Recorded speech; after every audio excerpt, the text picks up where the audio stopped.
You'll pay for that! You took my body. You took my life. And then you even killed Chi-Chi and Goten! You're gonna regret telling me that, Zamasu! 'Cause now I'm mad! Now I'm really, really mad! My limitless wrath.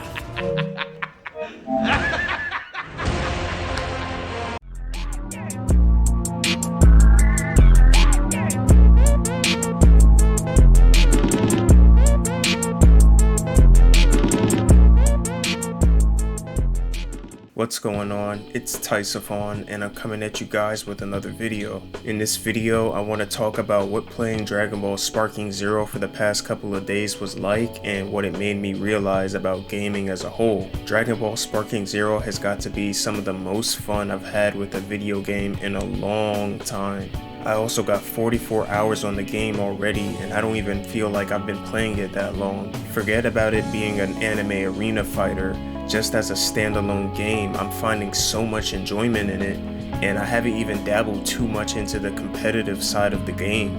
The presentation in this game is amazing. The tiny little cutscenes before a character does a blast attack are well done, and all the transformations for the characters that have them are done justice in this game. My favorite one is when Cell absorbs an android with his stinger to reach a higher level of Cell. The combat in this game overall makes it feel like I'm watching the actual anime itself, with how detailed all the animations are for the characters and how well Sparking Zero captures every character's personality. It feels excellent when you clash attacks with one another, whether it's a melee attack or a blast attack. The performance in this game is incredible on console, specifically the PS5.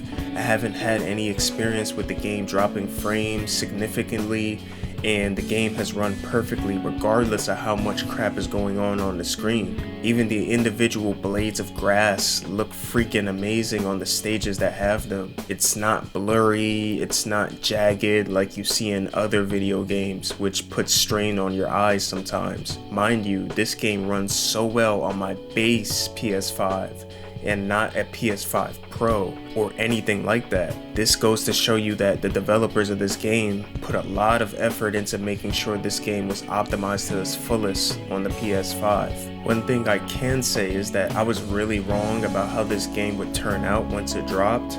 I originally thought that even though it was supposed to be Tenkaichi 3's predecessor, it was just going to be another button mashy, scrub friendly game like how Xenoverse 2 was, in my opinion. But it turns out that this game is challenging to play. I got my ass handed to me in the story mode portion of the game and roughed up online on the online portion of the game also.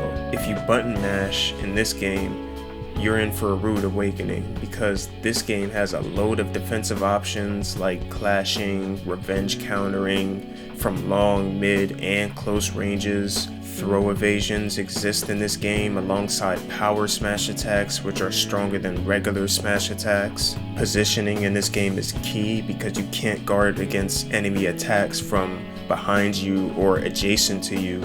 You can only guard it from the front. There's just a whole lot to think about before you go rushing in on your opponent, and I can't wait to see how veterans of the series handle approaching someone and defending against their attacks. This game also requires you to be very quick on your feet, or should I say hands.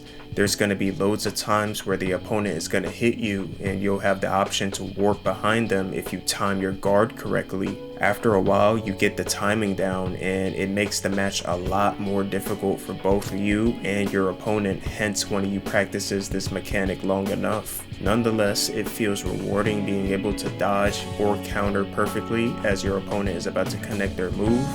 And I think this is something that the game does well, making it somewhat easy to pick up but hard to master and get the hang of. This game just made me feel like a kid again with how mindlessly fun it is, and not just from a competitive standpoint but from a casual standpoint too. Even when I'm getting my butt kicked, I'm talking manhandled, I still manage to have fun with the game, and I'm always ready to get right back into the next battle regardless. I think this just boils down to the game feeling very video gamey, if that makes sense. So much chaos happening on the screen, good music, stress-free gameplay, great presentation, and beautiful maps. All of these things seem to be lost in current day games where everything is so serious and stressful to play, and they lack that sit down and play to kill the time vibe to it.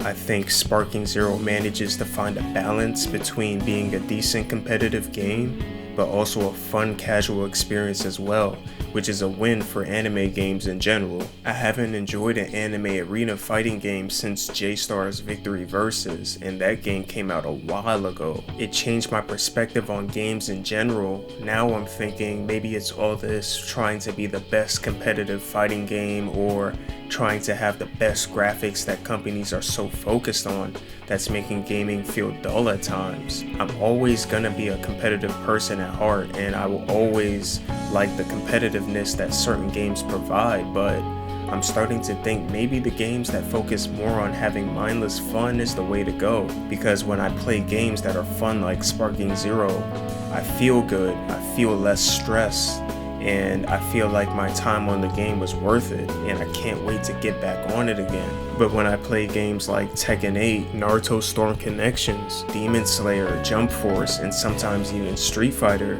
I feel upset and stressed out, and worse than how I felt when I turned the game on. I think Sparking Zero might be the change in perspective we the consumers and developers alike need.